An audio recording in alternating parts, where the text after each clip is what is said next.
하나, 둘, 셋. 네, 반갑습니다, 여러분. 네, 오늘도 처음 보는 분들이 많이 있어서 되게 거시기 하네요. 네, 몇 주 지나면 그래도 괜찮아질 것 같아요. 여러분 잘들 지내셨어요? 네, 개학하고 개강하고 좀 정신이 없으시죠? 네, 그래도 우리 상하이 한인연합회 오신 여러분들을 진심으로 환영합니다.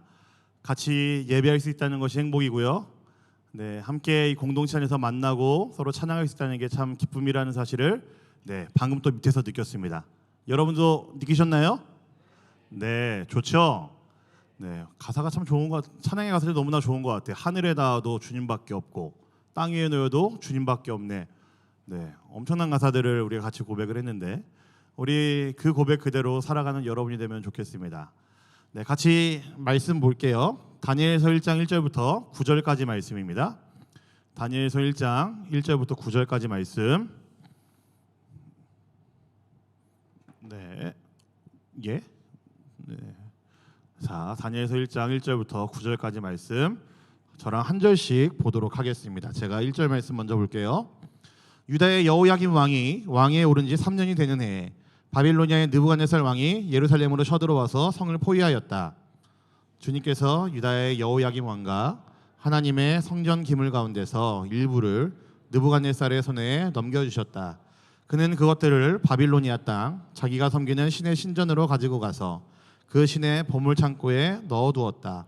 그때의 왕은 아스부나스 환관장에게 명령하여 이스라엘 백성, 특히 왕과 귀족의 자손 가운데서 몸에 흠이 없고 용모가 잘생기고 모든 일을 지혜롭게 처리할 수 있으며 지식이 있고 통찰력이 있고 왕궁에서 왕을 모실 능력이 있는 소년들을 데려오게 하여서 그들에게 바빌로니아의 언어와 문학을, 또한 왕은 왕궁에서 날마다 일정한 양을 정해서 음식과 포도주를 그들에게 공급하도록 해주면서 3년 동안 교육시킨 뒤에 왕을 모시도록 하였다. 그들 가운데는 유다 사람인 다니엘과 하나냐와 미사엘과 아사랴가 있었다. 환관장이 그들에게 이름을 새로 지어주었는데 다니엘은 벨드사살이라고 하고 하나냐는 사드락이라고 하고 미사엘은 메삭이라고 하고 아사랴는 아벳느고라고 하였다. 다니엘은 왕이 내린 음식과 포도주로 자기를 더럽히지 않겠다고 마음을 먹고 환관장에게 자기를 더럽히지 않을 수 있도록 해달라고 간청하였다. 같이 볼게요. 시작. 하나님은 다니엘이 환관장에게서 호의와 동정을 받도록 해주셨다. 아멘. 네, 여러분, 하나님 나라를 우리가 좀 계속 살펴보고 있습니다. 지난 시간에 우리 시리즈 1을 했고요. 오늘 그 두 번째 시간입니다. 하나님 나라를 이야기할 때에 제일 많이 사용되는 개념이 하나가 있어요. 그것은 바로 통치라는 개념인데요. 여러분, 사회 시간에 국가의 기본 요소 혹시 배운 적 있으세요? 국가의 기본 요소 3가지가 있죠. 뭐예요? 네, 이비자 못 띄워주실래요? 자, 국민, 영토, 주권입니다. 기억하시죠, 이 그림? 네, 기억 못하시는 분들은 학교 어디 나오신 거예요? 네, 국민, 영토, 주권. 자, 셋 다 중요하긴 하지만 저는 이 중에서 제일 중요한 게 요거라고 생각합니다. 뭘까요, 여러분? 뭘 것 같으세요? 주권입니다. 왜냐하면 국민과 영토가 있어도 주권이 없으면은 나라가 아니거든요. 우리나라가 몇십 년 전에 한번 경험을 했죠. 언제일까요? 네, 일제강점기 때 국민도 다 있었고 영토도 똑같이 있었는데 그때는 주권을 빼앗긴 상태였기 때문에 그때는 우리나라가 아니었었습니다. 그걸 생각하시면 여러분 이해하시기 편할 거예요. 우리는 세상 속에서 살고 있지만 우리는 세상 속에서 하나님 나라를 이루면서 살 수가 있습니다. 제가 지난 시간에 그 이야기를 많이 했습니다, 여러분. 그것이 어떻게 가능하냐? 하나님의 통치가 있다면 가능합니다. 하나님의 주권이 우리 안에 있으면은 가능한 일이에요. 하나님의 통치를 우리가 받는다면은 하나님의 백성인 우리들의 모든 삶에서 하나님 나라를 이루면서 살 수가 있습니다. 여러분들은 하나님의 나라를 경험할 수 있어요. 언제 경험할까요? 오늘처럼 이렇게 예배를 우리가 함께 드릴 때에, 마음을 다해서 찬양할 때에, 함께 그 말씀 앞에 여러분들을 솔직하게 세울 때에 여러분들 모두가 다 하나님 나라를 느끼실 겁니다. 어떤 어려움이 온다 할지라도 말씀으로 잘 참아내고 인내할 때에 아마 여러분들은 그 안에서 기쁨을 누리시고 그 안에서 이것이 믿음이구나라는 것을 아마 느끼셨던 적이 있으실 거예요. 이게 신앙이지, 이게 믿음이지, 이런 걸 느끼셨을 겁니다. 아마 말씀들은 다 안 하시지만 다들 그런 경험들이 조금씩이나마 있으실 거라고 저는 생각을 합니다. 말씀을 볼 때라든지 너무너무 오기 싫은 교회를 정말 큰맘 먹고 왔는데 뭐 오늘처럼 이렇게 막 찬양과 막 예배가 풍성함을 경험했다든지 이런 시간들을 통해서 여러분들은 다 조금씩이나마 하나님 나라를 경험하고 있다라는 이야기입니다. 여러분, 하나님께서 우리를 이 땅에 보내신 이유가 있어요. 뭘 것 같으세요? 답정너입니다. 뭘까요? 하나님 나라를 경험하게 하기 위해서, 하나님 나라를 이 땅 가운데 이뤄진다는 것을 보여주게 하기 위해서 하나님께서는 저와 여러분들 이 땅 가운데 보내셨어요. 여러분들의 매일의 삶이 하나님 나라를 살아가는 것, 여러분들의 매일매일 삶 속에서 하나님 나라를 보여주고 드러내는 것, 그것이 바로 하나님께서 여러분들이 이 땅 가운데 보내신 이유입니다. 어떤 직업이 됐든지 상관없고요, 어떤 자리에 있든지 상관이 없고요, 어떤 나라에 있든지 상관이 없고요, 여러분들 모두에게 원하시는 것은 하나님께서는 여러분들이 하나님 나라를 이루며 살기를 원하신다라는 거예요. 믿으십니까, 여러분? 아멘. 네. 그래서 여러분들은 정말 잘 살아야 되는 사람들이에요. 돈 많이 벌고 그런 이야기가 아니고요, 여러분들의 매일매일의 삶에서 하나님 나라를 드러내기 위해 여러분들은 끊임없이 노력을 해야 된다라는 거예요. 저랑 아내는요, 힙합을 좋아합니다. 제가 이렇게 정장을 입고 서 있는데 여러분들 이제 저랑 좀 있으시면 익숙해지시면 돼요. 제가 정장을 입고 있을 때는 정말 특별할 때입니다. 오늘같이 성찬식이 있거나 아니면은 누구 어머님이 주일 대학부 예배에 참석하신다 그랬을 때 제가 그때 정장을 입습니다. 네, 왜냐면은 이게 저도 이제 여러분들에게 이게 그렇게 있으면 되게 창피하더라고요. 그래서 정장을 좀 입고 어른들을 만나야 될 필요가 있을 것 같아서. 그러니까 오늘은 제가 정장 입은 이유는 뭘까요? 누구 어머니 모셔서 그런 게 아니고요, 성찬식이 있어서 그렇습니다. 근데 아무튼 저랑 제 아내는요, 힙합을 되게 좋아해요. 네, 쇼미더머니는 지금까지 항상 본방사수를 했습니다, 저랑 아내는. 네, 그리고 스우파, 네, 장난 아니죠? 네, 네, 장난 아니죠? 스우파 원도 정말 미치도록 봤어요, 아내랑. 밤에 막 누워하고 둘이 막 릴스도 돌려보면서 항상 그 스우파를 열심히 봤던 경험이 있습니다. 여러분 혹시 그 프로그램 아세요? 그 쇼미더머니, 쇼미더머니가 아니고 뭐죠? 쇼다운. 작년에 했었던 건데, 남자 브레이크 댄스. 네, 제가 또 왕년에 또 했었거든요, 중학교 때. 그 옛날 추억이 나면서 네, 열심히 봤던 기억이 또 있어요. 저랑 아내 힙합을 좋아하는데 사실 그 중에서도 좀 여러분들 예상할 수 있겠는데 누굴 제일 좋아할까요? 래퍼 중에? 네, BY를 좋아합니다. 저는 사실 별로 안 좋아하는데 저희 아내가 BY를 좋아해요. 이미지 한번 띄워주실래요? 네, BY가 참 대단하죠, 이 친구가. 네, 대단합니다. 온갖 이제 욕설과 그런 거친 말들이 난무하는 그 힙합씬에서 BY는 뭘 합니까? 자기의 신앙을 이제 당당히 드러냅니다. 이거 참 재밌어요. 교회 예배당인데 BY 라이브 한다고 이렇게 교회에서 포스터를 만들어서 이렇게 붙인 겁니다. 네, 참 대단한 친구인 것 같아요. 대중 그리고 매체들 앞에서 자신의 신앙을 아주 당당히 고백하는 친구입니다. 물론 좀 우려되는 모습이 좀 있긴 한데 그럼에도 이 친구의 신앙이 대단하다라고 저는 정말 마음속 깊이 인정하고 생각을 합니다. 우리가 사는 세상에서 여러분, 우리가 그리스도인임을 밝히는 게 얼마나 어렵습니까? 그렇지 않아요, 여러분? 여러분 학교에서 여러 사람들 만날 때에 여러분들이 교회 다니는 사람이다, 그리스도인이다라고 밝히실 수 있습니까, 여러분? 예, 조금 이게 찌르시는 분들 있을 거예요, 지금. 네. 제가 전에 학생들 몇 명을 좀 이제 신방을 하면서 다녔었는데 그때 좀 학교 근처로 가서 이제 고등학생 한 명 만났어요. 근데 이 친구한테 물어봤죠. 너 요즘 뭐 큐티를 하니? 물어보니까 목사님 요즘 큐티 잘 안 돼요, 뭐 그런 얘기 하더라고요. 예, 요즘 고등학생들 여러분들 좀 비슷한 그런 고민들을 하고 있어요. 그러면서 야, 왜 큐티를 안 하니? 아무리 바빠도 시험 기간에도 뭐 큐티 좀 하고 그래야지 뭐 이런 얘기 하다가 그러면은 너 친구들 학교에서 친구들한테 좀 교회 가자는 이야기 좀 하고 그러니 좀 물어봤는데 안 한대요. 그래서 이제 놀랬죠. 왜냐면 그 친구가 큐티는 잘 안 했는데 교회는 잘 나오는 친구거든요. 찬양팀도 열심히 하고 되게 열심히 있는 친구거든요. 그래가지고 놀래가지고 제가 물어봤어요. 왜 교회 가자는 이야기를 못하니? 뭐 이유가 있니? 그랬더니 그 친구가 하는 말이 아직도 저는 기억이 나요. 아직도 선명해요. 그 친구가 뭐라고 그랬냐면요, 딱 요 한마디 했습니다. 쪽팔려서요, 그러더라고요. 친구들 많은 데서 교회 가자는 이야기하는 게 되게 쪽팔리대요.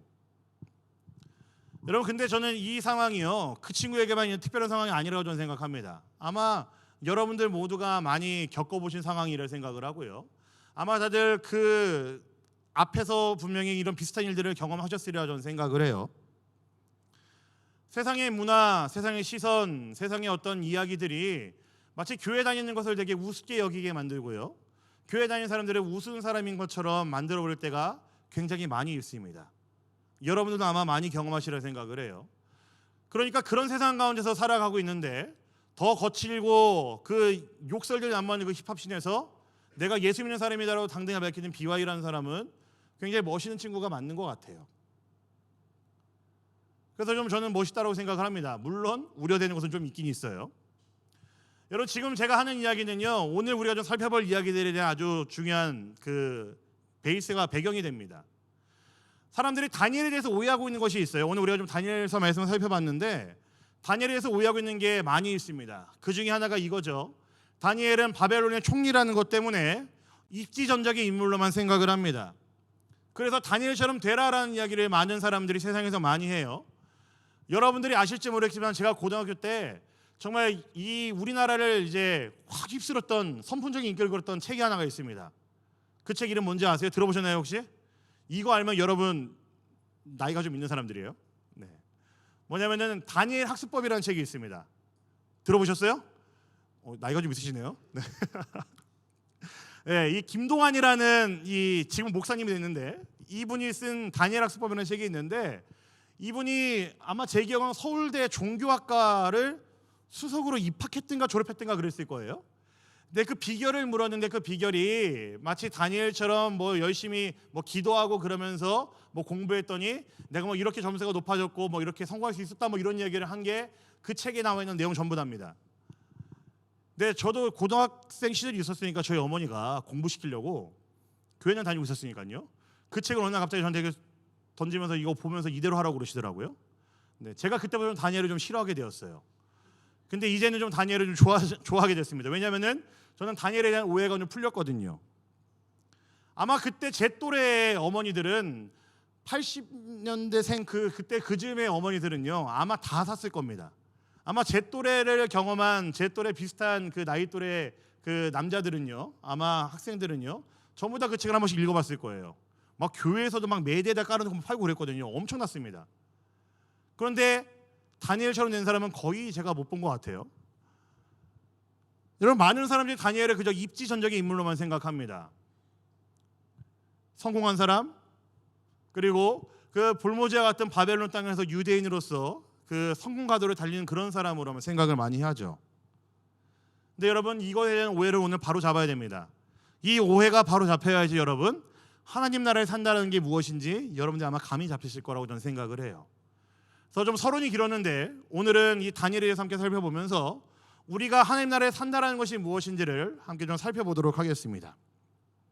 오늘 말씀 살펴보기 전에 앞서서 이 다니엘서가 어떤 상황에 쓰여졌는지 한번 봐야 돼요. 우리 오늘 말씀 1절 한번 볼까요? 1절입니다. 자, 봅시다. 시작. 유다의 여호야김 왕이 왕위에 오른 지 3년이 되는 해에 바빌로니아의 느부갓네살 왕이 예루살렘으로 쳐들어와서 성을 포위하였다. 지금 이 다니엘서가 기록된 시기가 언제냐면요, 남유다가 멸망한 그때를 이야기합니다. 바벨론이라는 초강대국의 그 침공에 그리고 그때 그 바벨론의 초전성기를 누렸던 4살짜리 왕 개그친 거예요. 죄송해요. 느부갓네살 왕에게 남유다가 완전히 멸망을 해버렸습니다. 이것이 지금 이 다니엘서가 쓰여져 있는 이 시기에 겪고 있던 모든 유대인이 겪고 있었던 그 상황입니다. 여러분, 이스라엘 사람들은 분명한 확신이 있었어요. 무슨 확신이 있었을까요? 나는 하나님의 백성이야 라는 확신이 있었습니다. 선민이야, 선택받은 사람이야 라는 확신이 있었어요. 그래서 아무리 자신들이 하나님을 거역한다 할지라도, 하나님 앞에 죄를 짓는다 할지라도 자신들은 멸망받지 않을 거다라는 그런 쓸데없는 확신이 있었습니다. 그래서 이들은 항상 자신만만했죠. 그런데 지금 무슨 일이 일어났어요? 나라가 멸망했습니다. 선택받은 민족 남유다가 바벨론이라는 이방인들에게, 오랑캐들에게 멸망을 당했어요. 여러분, 이들이 얼마나 마음이 비참했을까요? 아직 짐작이 안 되시죠? 우리 오늘 말씀 2절과 3절 한번 보실래요? 오늘 말씀 2절 3절입니다. 2절입니다. 같이 보겠습니다. 자, 시작. 주님께서 유다의 여호야김 왕과 하나님의 성전 기물 가운데서 일부를 느부갓네살의 손에 넘겨주셨다. 그는 그것들을 바빌로니아 땅 자기가 섬기는 신의 신전으로 가지고 가서 그 신의 보물 창고에 넣어두었다. 여러분 지금 말씀도 설명드리면 여러분 아마 공감하실 수 있을 것 같아요. 더 비참한 이야기예요. 지금 어떤 표현입니까? 하나님께서 유다의 왕인 여호야김 왕을 넘겼다라고 표현되고 있죠. 그리고 또 하나 넘긴 것이 있습니다. 뭘 넘겼어요? 하나님의 성전 기물을 넘겼대요. 여러분 감이 있으실지 모르겠어요.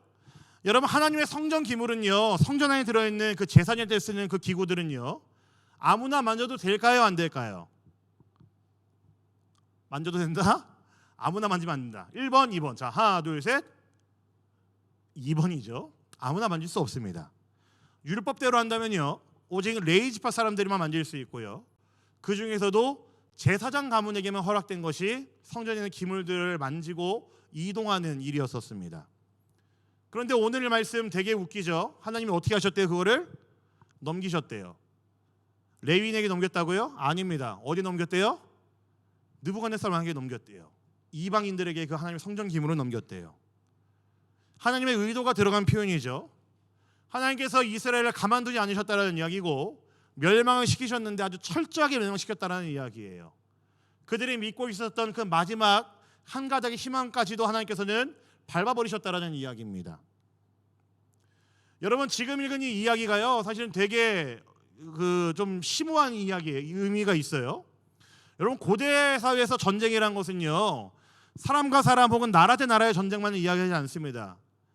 이때의 전쟁은 사실 이런 개념이에요. A라는 나라가 모시고 있는 신과 B라는 나라가 모시고 있는 신의 싸움이 바로 고대 사회에서의 전쟁이었습니다. 그러니까 지금 이 전쟁은 무슨 이야기예요? 승리를 얻은 팀은, 나라는 어떤 의미예요? 야, 우리가 믿는 신이 더 세라는 의미를 지금 가지고 있다라는 거예요. 근데 지금 하나님께서 어떻게 하셨을까요? 일부러 져주셨대요. 바벨론이라는 나라한테 야, 내가 그냥 져줄게라고 하시면서 주면서 이스라엘을, 남유다를 완전히 폭삭 망하게 해버렸다는 이야기죠. 비슷한 이야기가 여러분 있습니다. 이보다 좀 더 전인데 혹시 좀 눈치채신 분 있으세요? 예전에 이스라엘 초기에 블레셋이랑 한번 전쟁을 했었어요. 사울 왕 때. 근데 그때 무슨 일이 있었는지 아세요? 전쟁에서 졌습니다. 그래서 블레셋이 뭘 갖고 왔을까요? 뭘 갖고 왔어요? 돈? 언약궤를 갖고 왔습니다. 바로 그걸 얘기하는 거예요. 그러니까 이때 고대사의 전쟁은요, 사람 대 사람, 국가 대 국가의 전쟁이 아니고 신 대 신의 전쟁으로 봤다고요. 그러니까 지금 이스라엘 사람이 느끼고 있는 게 뭘까요? 엄청난 치욕이고요, 비참함이고요, 절망이고요, 처참함입니다. 그나마 믿고 있었던 선민이라는 그 정체성 깨졌습니다. 우리는 하나님이 지켜주셔, 깨졌습니다. 우리는 말씀을 모시고 있는 자들이야, 깨졌습니다. 성전을 부셔버렸거든요, 하나님께서. 이스라엘의 모든 것이 무너져 있는 상황이라고 할 수가 있어요. 오늘 말씀 6절과 7절도 한번 보실래요? 6절 7절 보겠습니다. 시작. 그들 가운데는 유다 사람인 다니엘과 하나냐와 미사엘과 아사랴가 있었다. 환관장이 그들에게 이름을 새로 지어 주었는데 다니엘은 벨드사살이라고 하고 하나냐는 사드락이라고 하고 미사엘은 메삭이라고 하고 아사랴는 아벳느고라고 하였다. 여러분, 나라가 멸망했죠. 성전도 무너졌습니다. 바벨론의 신이 이긴 것처럼 지금 다 하나님께서 만들어 버리셨죠. 지금 또 무슨 일이 일어났습니까? 이름을 바꿔버리셨습니다. 이스라엘 사람의 정체성까지 아예 뭉개버리신 거예요, 하나님께서. 이런 유대인들에게 이름은 굉장히 중요한 개념이에요. 그 사람의 정체성, 신분을 나타내고요, 부모가 자녀에게 이름을 지어줄 때는 어떤 소망을 담아서 이름을 지어줍니다. 물론 뭐 우리나라도 마찬가지겠지만 이들의 신앙을 나타내는 이름이기도 해요. 내가 모시고 있는 신이 어떤지를 밝히고 드러내는 것이 이스라엘 사람들의 이름이 갖고 있는 의미였었습니다. 그런데 이들의 이름이 어떻게 바뀌었을까요? 보여주실래요? 다니엘의 이름은요,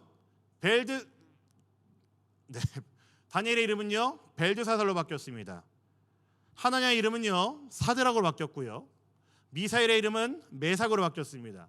아사랴의 이름은 아벳느고로 바뀌었어요. 네, 여러분 공통적으로 들어가는 게 뭐가 있어요? 여기에 하나님이 들어가요. 그러니까 이스라엘 사람들의 이름이 하나님에 대한 신앙 고백이었는데 바벨론이 이스라엘을 멸망시키면서 뭐까지 했다는 거예요? 그들의 신앙의 정체성까지 뭉개버렸다는 이야기예요. 하나님께서 이렇게 만들어버리셨다는 이야기죠. 이스라엘의 신앙이 무너졌음을 의미합니다. 여러분 또 무너진 게 있어요. 우리 5절 말씀 한번 볼까요? 5절입니다. 5절도 또 교회에서 지금 나오나요? 5절 보겠습니다. 시작.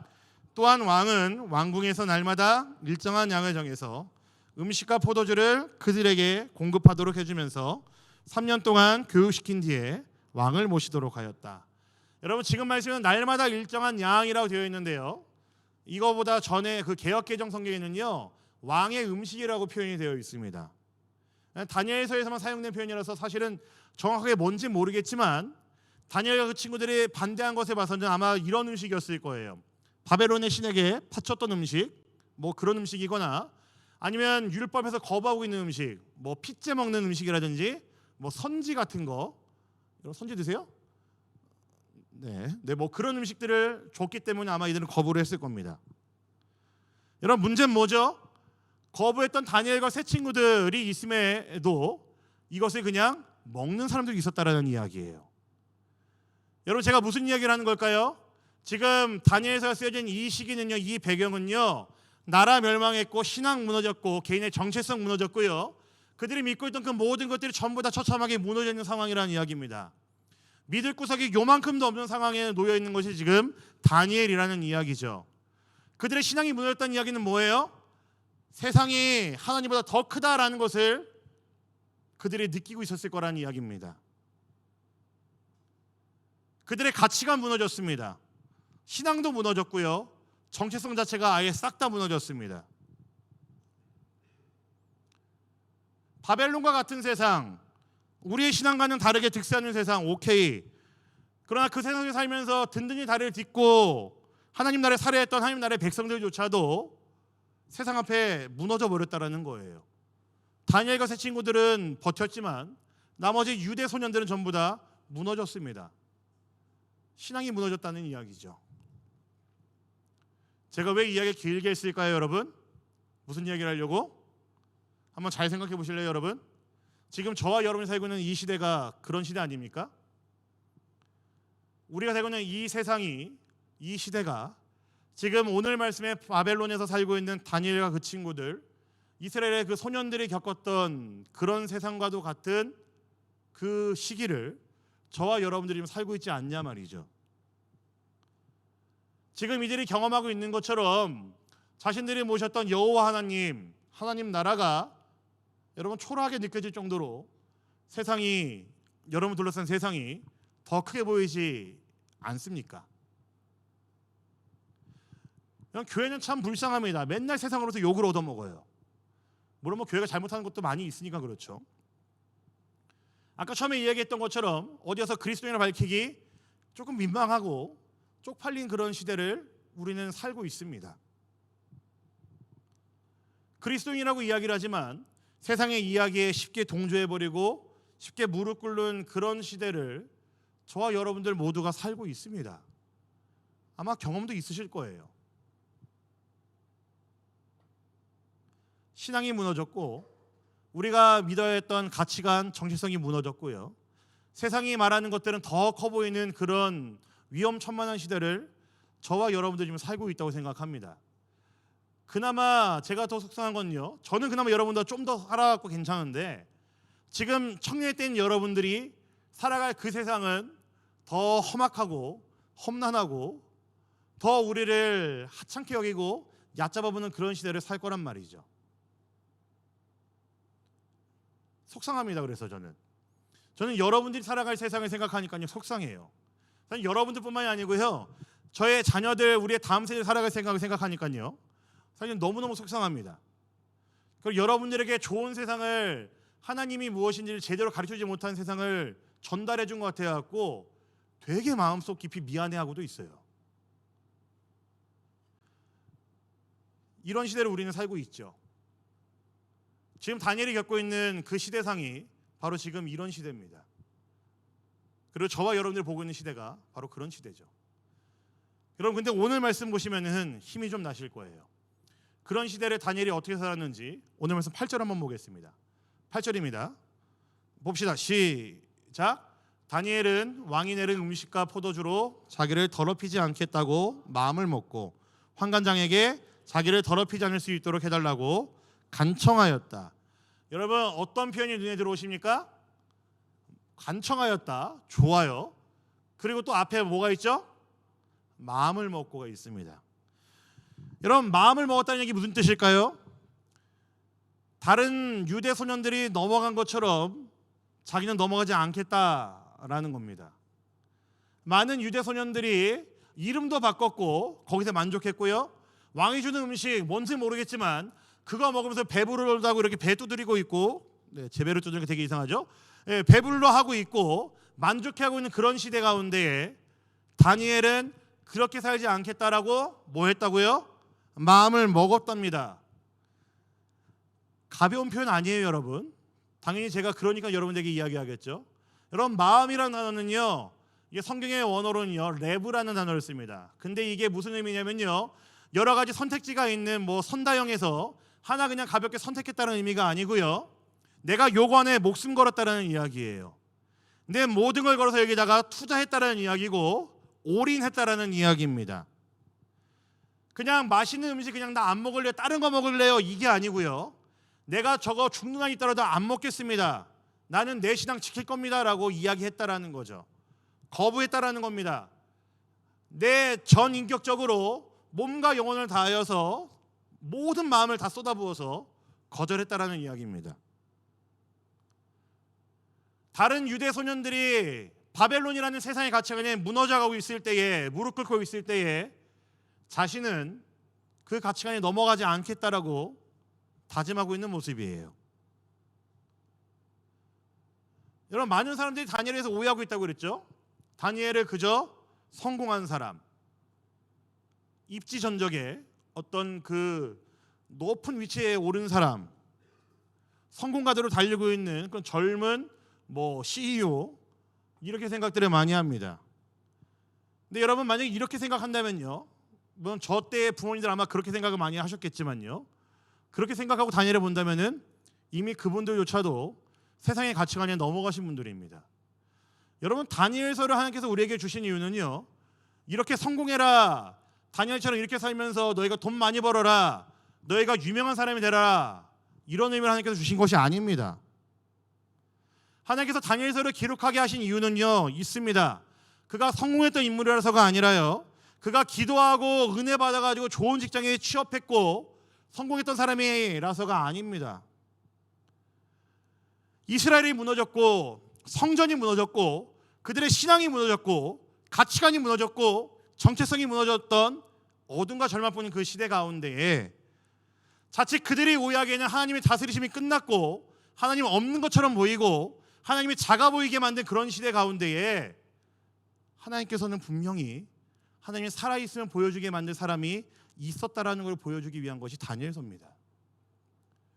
하나님 나라가 마치 초라해 보이고 세상이 득세하고 있어서 하나님 나라는 굉장히 초라해 보이지만 교회는 매일 요거도 먹고 있지만 세상이 이긴 것처럼 보이지만 하나님은 일하고 있다는 것을 보여주기 위해서 다니엘서를 쓰신 거죠. 그 일에 대한 증인이 누구라는 이야기일까요?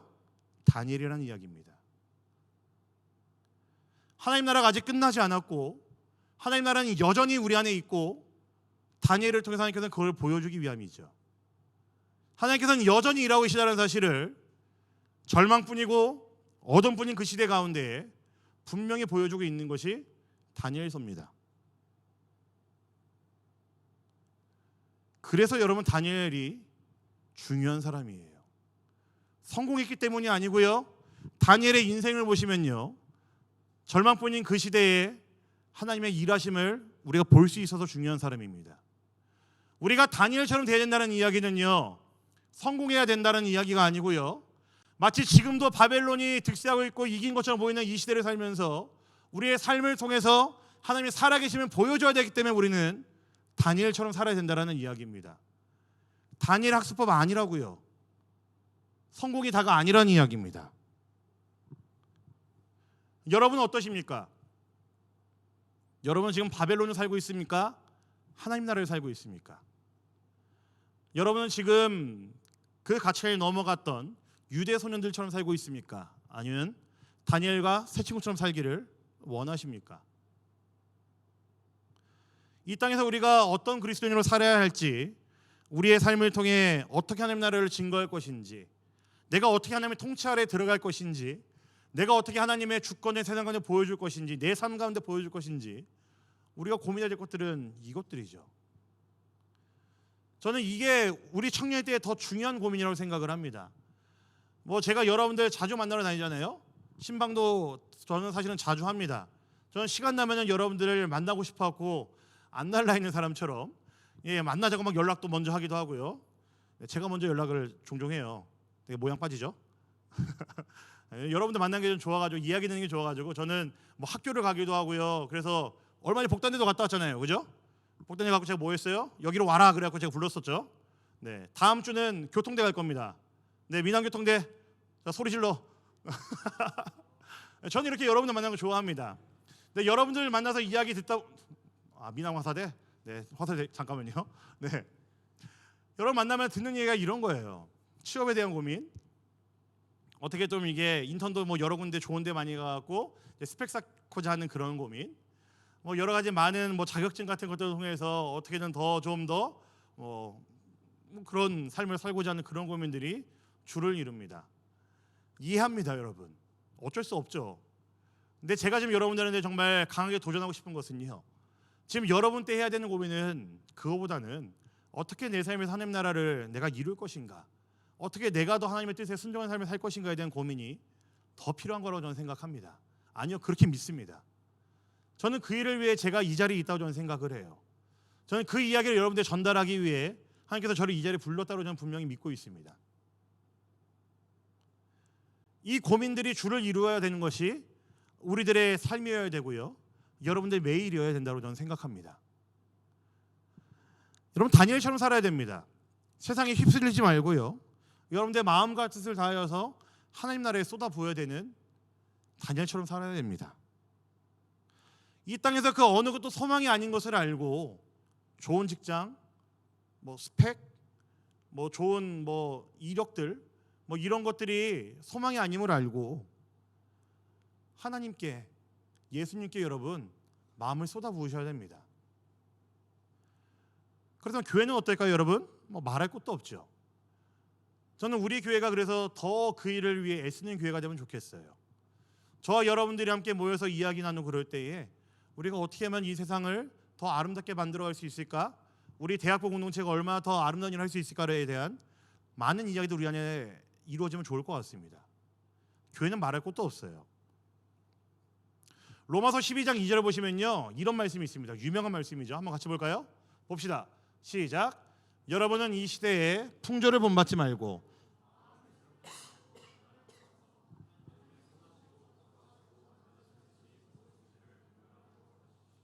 여러분 빌립보서 2장 5절도 한번 볼까요? 같이 볼게요. 또 시작.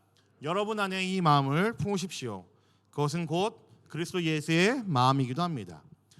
이 시대를 분별하는 거, 무엇이 세상의 가치가 있는지를 분별해야 되는 거, 그리고 내가 예수 그리스도의 마음을 마음에 품고 사람들을 대하고 만나는 거, 세상을 살아가는 거, 이것이 바로 하나님 나라를 살아가는 우리들의 기본이 되어야 된다는 이야기죠. 여러분들 모습을 돌아봐야 될 때입니다. 예수의 마음으로 여러분이 살고 있는지를 돌아보셔야 됩니다. 이 시대를, 이 세상을, 여러분들 주변을 둘러싸이는 그 모든 이야기들을 여러분 어떻게 듣고 있고 어떻게 바라보고 있는지 여러분 분별해내야 될 때가 바로 지금 여러분의 시대입니다. 우리 기독교 조금 더 이제 좁게 이야기를 하자면요, 우리 개신교를 이야기할 때에 여러분 뭐라고 이야기하는지 아세요? 프로테스탄트라고 이야기를 합니다. 들어보셨어요? 프로테스탄트? 네, 프로테스탄트라는 이야기는 단어는 무슨 의미가 있냐면요, 저항하다라는 의미가 있습니다. 당시 중세 천년을 꽉 쥐고 있었던 카톨릭에 대항해서 그들의 잘못된 교리, 그들의 잘못된 삶들, 그리고 여러 사제들의 어떤 방탕한 모습들, 그리고 그들이 알려지는 성경의 진리들, 이것들에 반대해서 나온 자들이 바로 우리들의 선배님들입니다. 프로테스탄트라고 그래요. 종교개혁자들을. 그래서 우리 개신교는요, 적어도 저와 여러분들이 함께 고백하고 있고 함께 몸담고 있는 이 교회라는 집단은요, 사회의 통념을 거슬러야 되고 비판해야 되는 자들로 넘쳐나야 되는 것이 정상입니다. 우리는 시대의 가치관을 따르지 않고 시대의 이야기들에 휩쓸리지 않고 우리가 무엇이 잘못된 것인지를 이야기할 수 있어야 되고 무엇이 우리에게 필요한 것인지를 이야기할 수 있어야 되는 것이 바로 저와 여러분들 우리 기독교입니다. 개신교입니다. 이것이 예수님이 가르치신 것이고요. 이것이 하나님 나라를 사는 사람들의 기본적인 특권이고 권리입니다. 그런데 과연 여러분, 지금 우리의 교회들은, 지금 우리의 모습들은 과연 프로테스탄트 같이 살고 있습니까? 마치 우리는 시간을 거스르고 있는 것처럼 시대를 따라가고 있고 세상을 따라가고 있고 세상의 이야기들을 교회에 가지고 와서 사람들을 보고 있고 우리를 보고 있고 그렇게 살고 있지 않습니까? 바꿔 말하면 이거죠. 바벨론을 여러분 거꾸로 역행하고 있지 않습니까? 여러분, 다니엘처럼 하나님 나라를 살아라, 증인이 되어라라는 이야기는요, 총리가 되라는 이야기 아닙니다. 부자 되라는 이야기 아니에요. 여러분, 누군가를 짓밟고 성공하라는 이야기도 절대로 아닙니다. 오해하시면 안 됩니다. 여러분, 저는 확신할 수 있는 건데요, 다니엘서에 등장하는 그 시대랑 환경이 매우 특별하고 매우 이상했을 뿐이지, 저는 다니엘이 지금 우리와 같은 시대를 살았다고 한다면은 다니엘은 아마 지금 이 성경이 시대였던 시대와 똑같이 살았을 거라고 저는 분명히 확신합니다. 다니엘에게는 시대가 중요한 게 아니라는 이야기입니다. 배경이 중요하지 않다라는 이야기예요. 그는 아무리 평화로운 시대를 살았다고 할지라도 마음을 정하여 하나님 나라를 살았던 사람일 겁니다. 시골의 어떤 촌부로 살다가 목숨을 다하는 한이 있더라도 다니엘은 아마 하나님 나라를 살았던 사람일 겁니다. 사회적으로 성공한 사람들, 부자들만이 하나님 나라를 살지 않습니다. 여러분, 하나님 나라 그렇게 작지 않고요, 우리 하나님 그렇게 옹졸하지 않습니다. 하나님이 원하시는 하나님 나라는요, 여러분들의 일상에서, 여러분들이 있는 알바의 자리에서, 여러분들이 공부하는 그곳에서, 여러분들의 가정에서, 여러분들이 매일매일 발을 딛고 살아가는 그곳에서 하나님 나라를 살기를 원하신다라는 거죠. 이곳에 모인 사람, 우리 대학부 여러분, 진심으로 바라고 소망합니다. 저는 여러분 모두가 하나님 나라를 살기를 소망해요. 거창한 거 아니어도 됩니다. 여러분 삶에서 작은 것 하나라도 하나님 뜻에 순종하고 내려놓는다고 한다면은 하나님 나라입니다. 제가 우스갯소리로 어제 순장님들과 같이 이야기하면서 그런 이야기했어요. 저는 여러분, 분리수거 잘하는 것도 하나님 나라 사는 거라고 저는 분명히 믿습니다. 여러분이 부모님 말씀 순종하는 것도, 부모님 말씀에 네라고 먼저 대답하고 하라는 대로 하는 것도 저는 하나님 나라 사는 거라고 저는 분명히 믿습니다. 거창하지 않습니다. 하나님 나라. 여러분이 일상에서 얼마든지 살 수 있는 것이 하나님 나라라는 이야기입니다. 저와 여러분들은 이 세상에 하나님 나라를 살 수 있도록 부름받았습니다. 그게 우리의 목적이고 우리의 사명이에요. 여러분들의 매일매일의 삶을 하나님 나라로 바꿔나가는 그 은혜의 역사가 있기를 소망합니다. 지금은 자칫 세상이 더 커 보이고 세상의 가치관이 이 모든 것들을 잠식한 것처럼 다 사로잡고 있는 것처럼 보일지 모르겠지만 속지 마십시오. 여러분, 하나님은 지금도 다니엘 같은 사람들을 부르셔서, 여러분들 같은 사람들을 부르셔서 이 세상이 끝난 것이 아니라 하나님 나라가 여전히 있음을 보여주고 계실 것이며 하나님이 여전히 일하고 있다는 그 사실을 보여주고 있으십니다. 여러분은 그 부름에 응답하는 사람이 되어야 되고 여러분은 그 부르심에 순종하는 사람들이 되어야 됩니다. 마무리할게요. 여러분, C.S. 루이스라는 사람 아세요? 들어보셨어요? C.S. 루이스? 네, 이분이 쓴 책이, 유명한 책이 있죠. 여러분, 무슨 책이 있지? 소영아? 나니아 연대기 있고 네, 스크루테이프의 편지라는 것이 있습니다. 뭐 이거는 나니아 연대기보다 유명하진 않아요. 네, 여러분, C.S. 루이스가 이런 이야기했어요.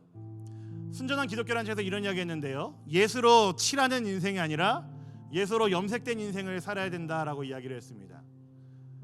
왜 이런 얘기냐면 곰곰이 한번 생각해 보실래요? 여러분, 페인트로 덧칠한 것은요, 시간이 지나면요 벗겨집니다. 떨어져 나가요. 근데 여러분, 염색되었다는 이야기는 뭘까요? 그 존재가, 그 물품에 색깔이 물들어 버렸다는 이야기이죠. 시간이 지나면 어떻게 될까요? 색이 조금 발할 수 있을지 모르겠지만 그 색깔이, 염색된 색깔이 없어지진 않습니다.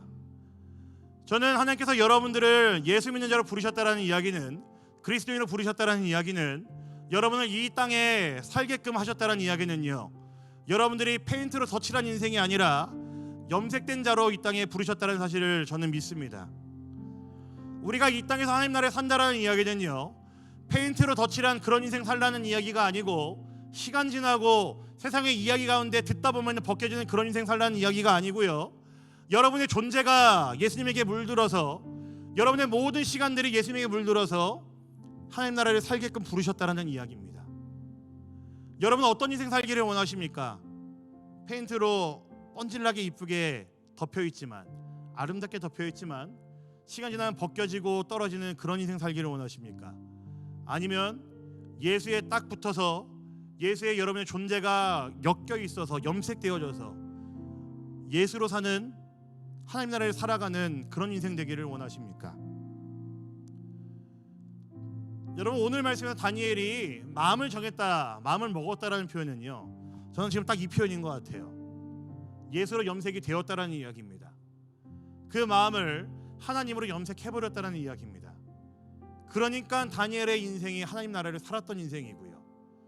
그래서 하나님께서는 그 시대 가운데, 어두운 시대 가운데에 다니엘을 통하여서 하나님 나라가 있음을 보이셨던 거고, 하나님의 일하심을 보이셨던 거라고 저는 분명히 믿습니다. 사랑하는 우리 대학부 여러분, 마음을 정하여 마음을 먹고 하나님 나라를 살아가는 여러분이 되기를 간절히 소망합니다. 예수로 염색된 인생, 여러분들의 매일매일의 삶이 그 예수로 염색된 인생이 되기를 간절히 소망합니다. 그냥 단순히 눈 가리고 아웅하는 페인트칠하고 맞는 그런 인생 아니라, 여러분의 존재가 예수에게 딱 붙어서 염색되어진 인생 되기를 우리 주님의 이름으로 간절히 부탁드립니다. 아멘. 아멘. 우리 말씀 기억하시면서 함께 찬양하겠습니다. 성도의 노래라는 찬양인데, 이 찬양의 가사를 고백하시고 우리 같이 함께 기도하며 나가도록 하겠습니다.